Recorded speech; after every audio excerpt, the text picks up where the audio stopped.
സക്കാഫിയും ഒരു 22 വർഷം മുമ്പ് കായംകുളം ടൗണിൽ ഭയങ്കര ജനങ്ങളാ. ആ ഡെൻമാർക്ക് വിഷയം ഉണ്ടായില്ലേ, മുത്തുനബിയെ പറ്റി കാർട്ടൂൺ എഴുതിയ അന്ന് 2 മുഖ്യ പ്രഭാഷകരാണ് ഞാനും മുഹമ്മദ് സക്കാഫി ഉസ്താദ്.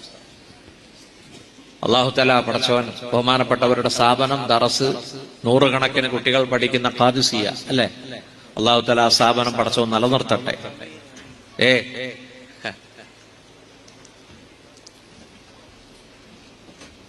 കേരള യാത്ര കോട്ടയത്ത് വന്നപ്പോ തിരുനക്കര മൈതാനത്ത് എന്നെ പ്രസംഗിക്കാൻ ക്ഷണിച്ചു. ഞാന് സമസ്തയുടെ കോട്ടയം ജില്ലാ ഉപാധ്യക്ഷനാണ്. ഞാൻ പോയി പ്രസംഗിച്ചു. 2ാമത്തെ ദിവസം എന്നെ പുറത്താക്കി.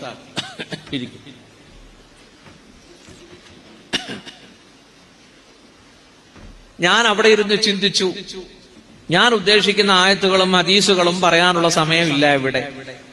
എനിക്ക് കിട്ടുന്ന 5-6 മിനിറ്റിൽ ഞാനൊരു പ്രസംഗം തല്ലിക്കൂട്ടണം. ഞാൻ അവിടെ ഇരുന്ന് 2ാമത്തെ നിരയിൽ ഇരുന്ന്, 1ാമത്തെ നിരയിൽ എ പി ഉസ്താദും ഖലീൽ തങ്ങളും പേരോട് ഉസ്താദും ജമലുല്ലയിൽ തങ്ങളും ഒക്കെ ഇരിക്കുന്നു. 2ാമത്തെ നിരയിൽ ഇരുന്ന് ഞാൻ ഒറ്റ ദുആ, റബ്ബിശ്റഹ് ലി സ്വദ്രി വയസ്സിർ ലി അംരി. അതിന്റെ നതീജയാണ് നിങ്ങൾ ചിലരൊക്കെ കണ്ടിട്ടുണ്ടാവും അല്ലെ, ആ 7 മിനിറ്റ് പ്രസംഗം. അൽഹംദുലില്ലാ, ഞങ്ങളുടെ കോട്ടയത്ത് ഒന്നുമില്ല കാര്യമായിട്ട്. താഴത്തങ്ങാടി പള്ളിയുണ്ട്, മരം കൊണ്ടുണ്ടാക്കിയ പള്ളി, ആദ്യത്തെ പള്ളി.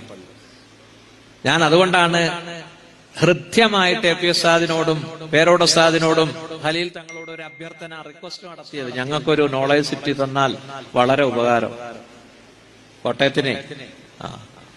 ഇൻഷാ അല്ലാഹ് നിങ്ങളൊക്കെ ദുആ ചെയ്യൂലേ? ഞങ്ങൾക്കൊരു നോളേജ് സിറ്റി വേണം കോട്ടയത്തിന്. എല്ലാം മലബാറിൽ ആയിട്ട്, മലബാറിലല്ലല്ലോ കൊണ്ടുവരേണ്ടത്. ഞങ്ങൾക്ക് അങ്ങ് തെക്കോട്ടൊന്നുമില്ല.